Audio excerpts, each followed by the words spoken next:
have a number of documents for you in the Sarah Boone case, and it looks like the lawyers who were court appointed aren't going to be getting their full fees. First, we're going to start with Sarah's motion. She wants an expert. She wants a neuropsychologist appointed to assist the defendant in preparation of the defense. Sarah Boone respectfully moves this honorable court to enter an order authorizing the state of Florida to incur costs on the following discovery expenses. 1. Reasonable fees for a neuropsychologist. These services include the reviewing of documents and physical evidence, writing of reports, travel, and trial testimony. As grounds, the defendant states the following. It sounds like she is using a template. A. Defendant is charged with second-degree murder. B. Defendant has been adjudged indigent for cost. C. Defendant has no income and cannot afford the services of a neuropsychologist. D. A genuine issue exists related to this case which will require the assistance of an expert witness in the field of neuropsychology. E. Defendant is without funds and does not have the ability to pay the costs associated with an expert witness to assist in the defense of this matter. Therefore, she requires the assistance of the state of Florida to guarantee protection of her right to the process and effective assistance of counsel. Let's go back here. The genuine issue has not been set out yet, and I wonder if it will be. I'm going to keep going. F. Counsel has contacted neuropsychologist Dr. Hyman Eisenstein. Because of what she wrote in the last paragraph here, I'm not sure if really counsel contacted this person or if she did or if Billy Lane did. We'll have to see. G. Defendant intends to engage the services of Dr. Hyman Eisenstein. Dr. Hyman Eisenstein graduated from the University of Chicago, Division of the Biological Sciences, the Pritzker School of Medicine in 1982. He works in Miami Beach, Florida, specializing in psychology. H. Defendant seeks permission to allocate funds for Dr. Hyman Eisenstein's services at a rate of $300 per hour for all work performed on the case except travel time billed at $125 per hour with an initial cap of $15,000 plus reimbursement for all reasonable and necessary related expenses, including but not limited to travel expenses, lodging, meals, mileage, postage, shipping, and document reproduction, and is a service provider with the JAC. I. Defendant cannot properly prepare for trial until expert analysis is complete. J. Defendant has attempted to request this evaluation through her previous appointed attorneys without success. Based on several factors to include the attorney not being able to locate the proper specialist in this field of neuropsychology, the willingness of the neuropsychologist to work the case, and the authorization of the JAC to pay for said neuropsychologist. Very interesting. I know that in the past, there was an attempt by Bankowitz to get a specific expert, and that expert was in the area of battered spouse. So this one, though, doesn't sound like the same kind of expert. Neuropsychology is a very specific field, and the concern here is going to be that they've attempted to have this evaluation before, and the JAC turned them down. And Bankowitz was appealing that, and that was for that female psychologist. Then the next lawyer, though, did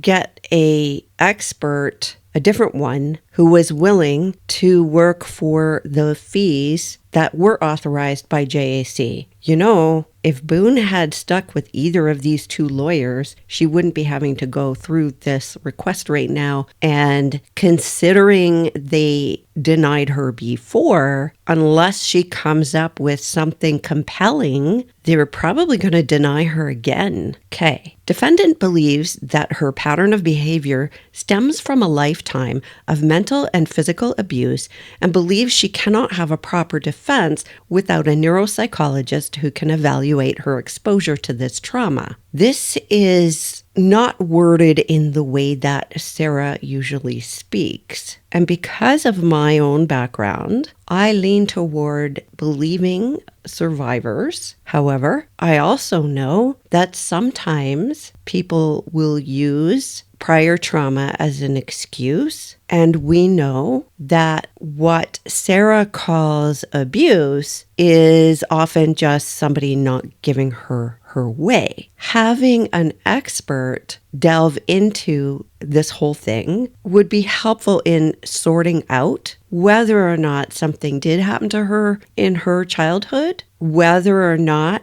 there is a lifetime of this, because a psychologist is not going to just accept the defendant's version or the defendant's definition of what that word means. And it's interesting to me that she is choosing to go with a neuropsychologist if lifetime of trauma is the issue, unless this neuropsychologist has some sort of specialization in trauma. A neuropsychologist specializes in understanding the relationship between the brain and behavior. Given the complexity of the defendant's mental health history, it is critical to assess her cognitive functioning and mental state to determine how these factors may have influenced her actions. Well, this is interesting. So I'm going to go back a little bit to the issue of pattern of behavior. She has a pattern of behavior that looks a lot like borderline personality. I am not qualified to say that's what it is, but I can tell you that a personality disorder is not a defense for murder. Also,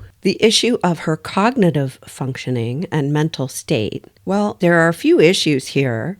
She could have argued about her cognitive functioning and mental state when it came to how her behavior put her in a position where she's now pro se. But that's not what the JAC is going to pay for. That's not what this is about. This is about her defense for the crime for which she's charged. And having a pattern of bad behavior, making poor decisions, having a personality disorder, being impulsive, being angry, you name it, pick something off the list. None of those things are a defense. So if a previous attorney was looking for a neuropsychologist in particular for this reason, this is interesting to me, and I'm not quite getting it because it's not actually a defense. I don't think it helps her at all. It might even hurt her. In order to help her, they'd have to prove that she was actually psychotic at the time of the event, that she was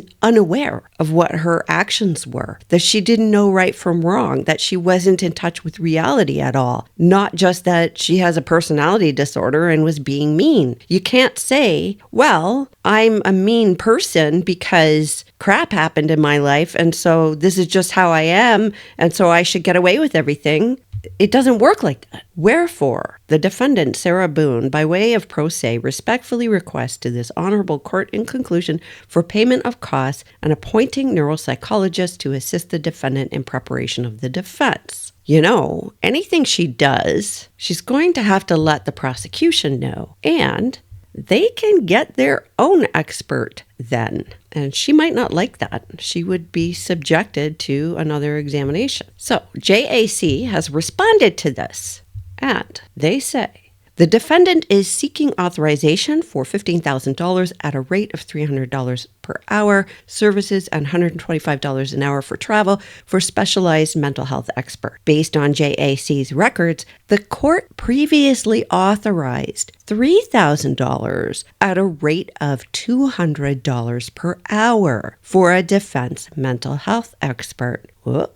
JAC may only pay for due process costs pursuant to, and they cite the law, the statutes, as directed by that section and the General Appropriations Act. All due process services are subject to Florida statutes, JAC contract policies and procedures, and they've got this bolded. JAC objects to any compensation rate in excess of established rates. Now, we know that this has been an issue in this case before, and they held pretty firm on that. So what they're saying here is, no, we're not giving you this extra. The rate for a psychological examination is a flat fee of $350. For other services, the established rates for medical doctors and psychologists are as follows, and they go through things like in-court testimony, your time waiting to testify, travel time, and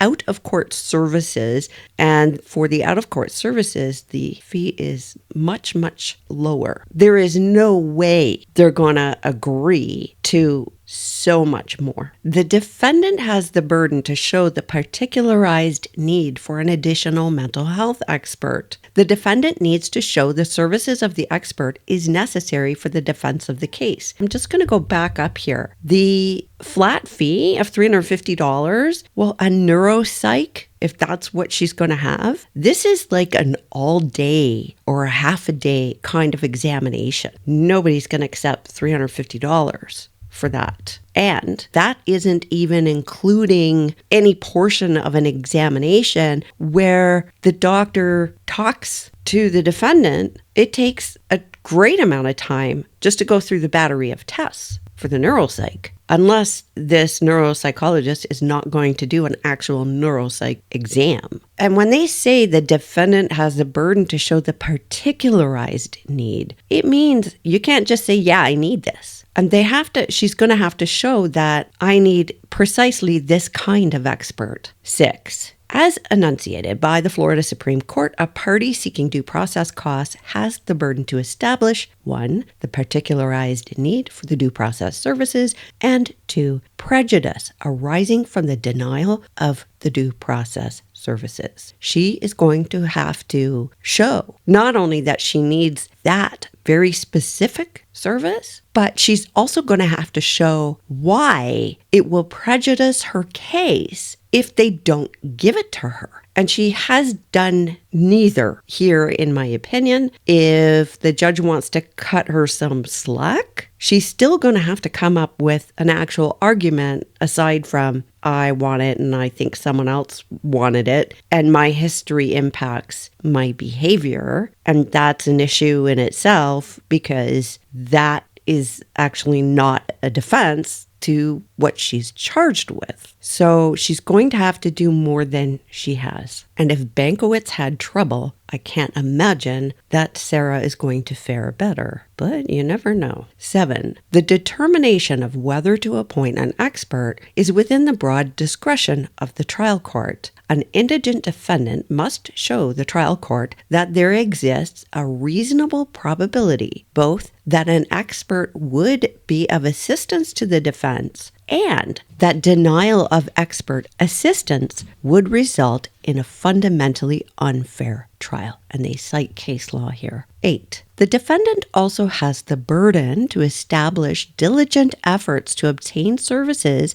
within or closer to the rates established by law. Assuming the defendant establishes the particularized need for a specialized mental health expert, the rate sought is consistent with the rates authorized for similar experts in other cases. So, first she has to prove that there is a very specific need for this specific kind of expert. Also, that not getting that would put her at a great disadvantage. It would prejudice her. And that if this expert's fee is over and above what would normally be paid by JAC, she has to show that she has made efforts to find somebody else. And just saying, yeah, I tried and it didn't work is not good enough. And here is where Sarah has to bring receipts. She has to show these are the people I called, and none of them would agree to this particular rate. Also, she would have to show, or she does have to show, that the rate being sought now for this expert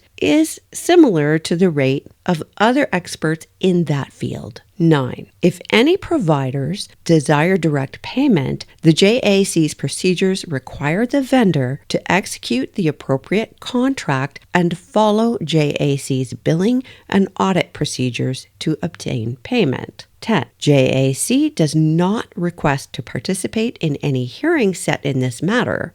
They're not going to fight about it. Should the court desire JAC participation, JAC requests to appear through communications equipment and can be reached toll-free at, and they give the number. Wherefore, the JAC request, should the court grant the defendant's motion, also include in its order the specific due process services authorized, as well as hourly or per unit rates and maximum fees authorized, and that the provider be paid in accordance with the rates, terms, and conditions set forth by Florida statutes and the JAC contract, policies, and procedures. I mean, they know what they're dealing with, right? Make sure that everything is spelled out to the letter, and they can't say it, but everybody knows she will try to take much, much more if she can get away with it. And the certificate of service. I don't think she's going to get this, but this judge has been twisting himself into a pretzel to give her as much as he can. So who knows what's going to happen, if anything. Let's move on to the motion from Winston Hobson. This was interesting. Winston Hobson was the private court-appointed attorney in the above-entitled case and files this motion for attorney's fees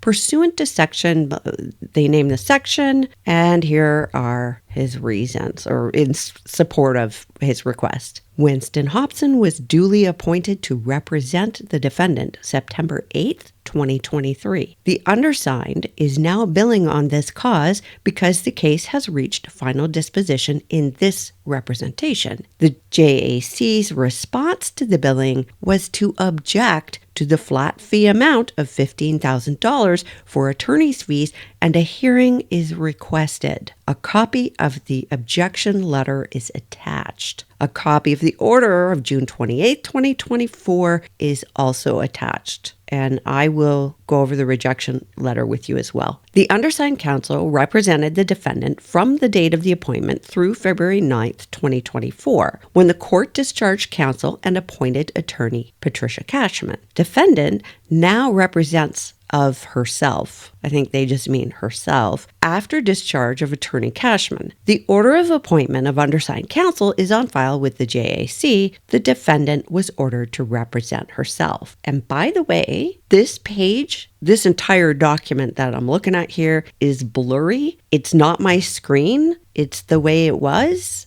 uploaded, and there's nothing I can do about it. 4. The defendant was charged in the above-styled cause with 1 count of second-degree murder. The maximum sentence the defendant faces is life imprisonment. 5. Because of the length of representation in this case, the volume of discovery, the witness list, and the complexity of issues, counsel is seeking payment of the flat fee in the matter. The case involved voluminous pages of discovery, filling 2 or more banker's boxes, photographs, numerous hours of audio and video statements in this case, viewing voluminous amounts of video material in the public domain, hours of consultation and discussions with an expert psychologist in attempts to develop defenses in the matter, letters to and from the defendant, video and in-person visits with the defendant at the Orange County Jail, numerous consultations with the investigator, in-person visit at the jail with the investigator, Mr. Billy Lane. Counsel reviewed numerous and very extensive letters from the defendant and did extensive review and research into legal matters, many at the defendant's request. Counsel spent no fewer than 200 hours on this representation. Counsel copied and sent over $400 copy costs of information to the defendant. Until a court order is entered, JAC will not refund this amount. Wow, lots here. So think about the fee for an attorney. Just think about the hourly fee, right? Because you got to figure how much of a pain in the butt this was for this guy and how much he's losing. And remember, when attorneys get fees, it's not just that they're paying themselves, they're paying for a lot of overhead. And I'm telling you, a subscription to some of the law services cost a lot. And you got to pay staff and you got to pay for your office. And it's just, there's a ton of expenses. And so, no, you can't afford to be doing things for nothing. What do you want to bet when it says filling 2 or more banker's boxes? What do you want to bet? That Sarah is going to demand to see the rest of it because she's going to jump on the 2 or more, right? What do you want to bet she's going to question that? Hours of audio and video statements in this case, which would be correct. He had to look at all of the interviews, and they don't just listen to the interviews with witnesses like most people do, right? They're listening, they're taking notes, they're analyzing, they're thinking, they're cross-referencing. So it's not just that they had to review it. It's really more than that. They viewed voluminous amounts of video material in the public domain, and I found that interesting. Hours of consultations and discussions with an expert psychologist in attempts to develop defenses in the matter. And that is interesting too, because I noticed the word in attempts. So they're trying to come up with a defense, and they're using an expert psychologist in attempting to come up with some defenses. Letters to and from the defendant, and the video and in-person visits with Boone, we know that happened. And it looks like Billy Lane was having a lot of consultations with the lawyer here. And I wonder how much Sarah was sending him back and forth. And I mean, he doesn't care. He gets paid by the hour, right? And counsel reviewed, and this is the part I think some of you will laugh at, numerous and very extensive letters from the defendant, and extensive review and research into legal matters at the defendant's request. So she has ideas in her head as to what legal defense or legal case that she thinks he ought to look at. And that has got to be frustrating for the lawyer. You can tell over $400 in copy costs. You know, Sarah was asking for all kinds of stuff. Undersigned counsel has submitted a voucher to JAC for payment. And they go through the statutes basically in support of getting paid. 9. Undersigned counsel has attached and made part herein the objection letter and order of the court. 10. As a result of undersigned counsel's acceptance and work on the above styled case and the incredible demands of the case on the defendant, the extreme consumption of time and effort daily for the duration of the representation, counsel often had to set aside various work demands and other activities. Lost opportunities resulted. The extreme consumption, time and effort daily. This is sort of a window into how demanding she really is. And I think it is important for people to notice that the lawyer often had to set aside other work. And that means other paid work, right? That means you're not getting paid for doing these other things because you're working on this. And it's not just hours and money, it's also opportunities. And he's saying here, lost opportunities resulted because of this. So he's lost more than the actual money he's put out of his pocket. 11. Prior and after undersigned counsel being appointed, other attorneys were and since appointed to represent the defendant. Those attorneys also did very significant work in the case,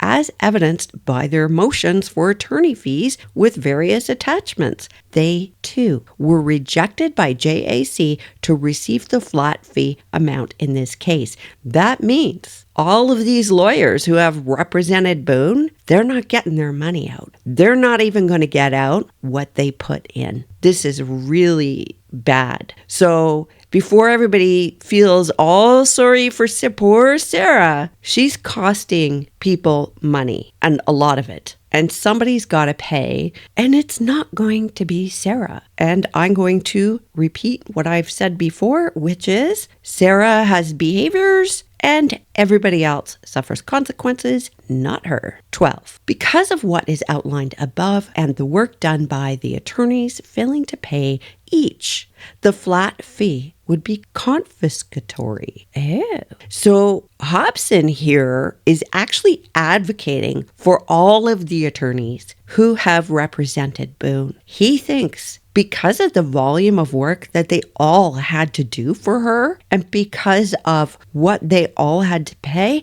what they all had to lose, that they should all get the flat fee. Very interesting. So he's not saying, hey, pay me and tell the other ones to pound salt. He's saying, no, we all worked a lot on this file, and we should all be paid for our work. Wherefore, it is respectfully requested that the court enter an order approving the amount of $15,000 for attorney fees, directing that the undersigned be compensated by the state of Florida Justice Administrative Commission, and for such other and further relief as the court deems just and equitable. Winston E. Hobson.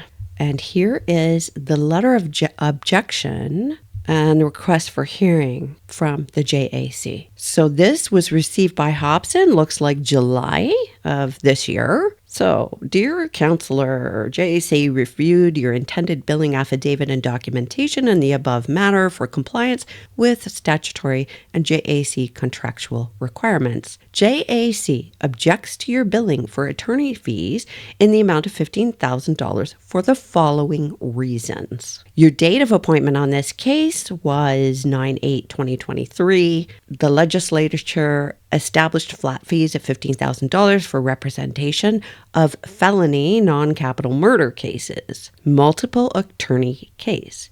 The aggregate amounts billed for attorney's fees amongst all attorneys appointed to represent this case exceed the flat fee established in the General Appropriations Act. The flat fees prescribed under that section comprise the full and complete compensation for private court-appointed counsel for any case subject to a flat fee. If attorney withdraws or is discharged prior to completion of the case, the attorney shall only be entitled to a portion of the flat fee to be determined by the court. Where the court appoints more than one private attorney, the total compensation for the initial and all subsequent attorneys may not exceed the flat fee, absent proceedings under Section 27, right? You were appointed to this case, but did not represent the client through the entire course of the case. Thus,